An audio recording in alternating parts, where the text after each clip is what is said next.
상권 분석은 상권 분석이 어려운 이유는 수학 공식처럼 정답이 없기 때문입니다.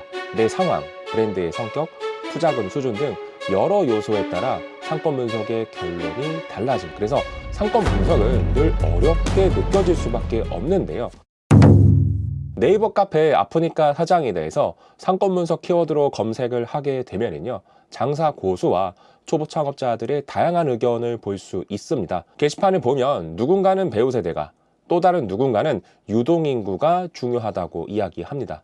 10년 동안 100개 이상의 매장을 오픈하면서 서울, 경기, 인천 상권을 내 집 앞마당처럼 알고 있는 제가 간단하게 정리를 해드리겠습니다. 여러분들 생각으로는 어떤 요소가 더 중요하다 생각이 되시나요?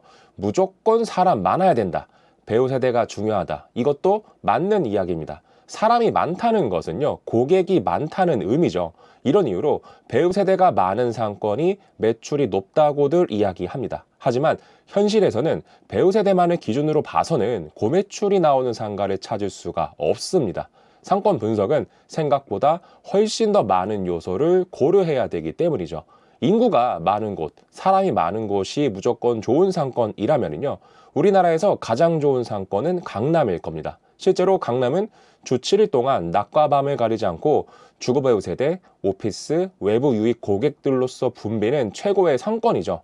그렇다면 강남에서 창업이나 투자를 하면 무조건 성공할 수 있을까요? 당연히 그렇지 않습니다. 강남역 상권에 투자하는 것보다 더 중요한 것은요, 강남역의 어느 위치인지를 보는 것이 필요하죠. 즉, 상권보다 입지가 더 중요하다는 뜻입니다. 그래서 우리는 입지에 대한 비교 평가를 할 수 있는 기준점, 즉 상권을 바라보는 안목이 필요한 거죠. 다음은 유동인구 이야기를 좀 해볼까요? 내 가게 앞에 얼마나 많은 사람들이 다니는가, 유동인구가 상권의 힘을 결정한다.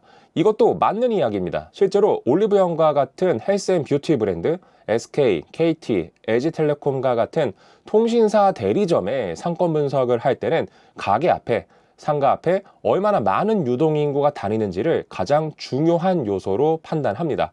90%가 넘는 투자자들은 가게 앞 유동인구 파악에 많은 시간을 쏟는데요. 단순히 유동인구가 많은 곳은 좋은 상가, 적은 골목은 나쁜 상가라고 생각하는 경우가 많습니다. 하지만 실제 상권 분석은 또 이렇게 단순하게 적용되지는 않습니다.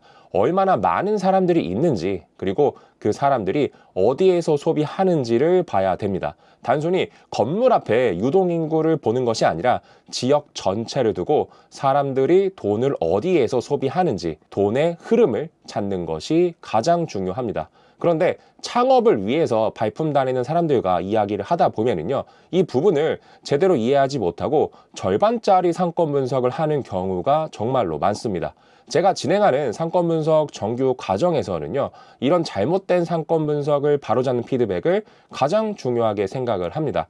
시간을 들여서 엉뚱한 분석을 하는 것만큼 바보 같은 일은 없다고 생각을 합니다. 기준을 제대로 알면 감이 아닌 객관적인 판단이 가능합니다.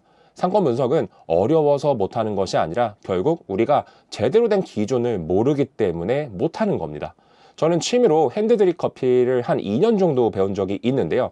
같은 물, 같은 온도, 같은 원두여도요, 누가 그 커피를 내리는지에 따라서 커피의 맛이 상상할 수 없을 정도로 달라집니다. 잘못 내린 커피는 아이셔처럼 톡 쏘는 맛이 나고요, 잘 내린 커피는 꽃향기를 풍기더라고요.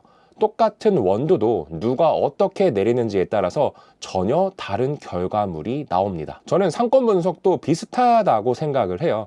같은 골목에서 동일한 아이템을 판매하지만은 매출은 같지 않습니다. 강남, 홍대, 을지로에서 운영 중인 매장이 1억 이상의 매출을 빵빵 터트리는 프랜차이즈 브랜드라고 해서 다른 상권에서 복사하기 붙여넣기처럼 적용되지는 않습니다. 상권 분석이 이렇게 어려운 이유는 수학 공식처럼 정답이 없기 때문인데요. 내 상황, 브랜드의 성격, 투자금 수준 등 여러 요소에 따라서 상권 분석의 결론이 달라지기 때문이죠. 그래서 상권 분석은 늘 어렵게 느껴지는 거라고 생각을 합니다. 투자금 규모를 반드시 고려해야 됩니다. 투자금이 1억인 사람과 2억인 사람의 상권 분석은 당연히 다를 수밖에 없습니다. 각자의 투자금에 맞는 적절한 상권을 목표로 잡는 것이 중요하죠. 같은 상가라도 어떤 사람에게는 돈을 벌어주는 자리가 될 수가 있고요, 또 다른 사람에게는 망하는 자리가 되기도 합니다.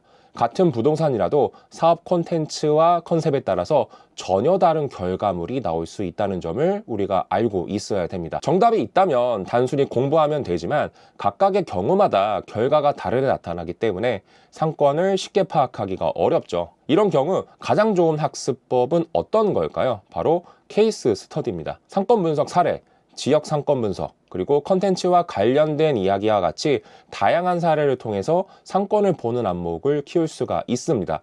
책을 한 권 보거나 좋은 강의를 듣는다고 해서 당장 눈에 띄는 변화가 생기지는 않습니다. 꾸준하게 이런 정보를 습득하는 게 여러분들의 상권 분석 레벨업을 하는데 가장 효과적이라고 생각을 합니다.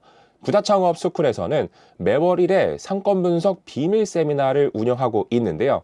이미 서울 상권 완전 정복이라는 이름 아래에서 80% 정도의 서울 상권에 대한 정리가 진행되었습니다. 하지만 걱정하지 마세요. 25년에도 남은 지역들에 대한 세미나는 계속되고 있습니다. 상권을 보는 안목을 업그레이드하고 싶은 대표님들은 고정 댓글의 링크를 통해서 세미나 참석을 신청해 주시면 좋을 것 같습니다. 다음 주에는 성북구 상권에 대한 이야기가 진행이 되고요. 매달 새로운 상권 분석 비밀 세미나가 진행되고 있으니 아마 많은 분들에게 도움이 될 수 있을 거라고 생각을 합니다. 앞으로 창업 투자 시장은 준비하는 자의 시대라고 생각을 합니다.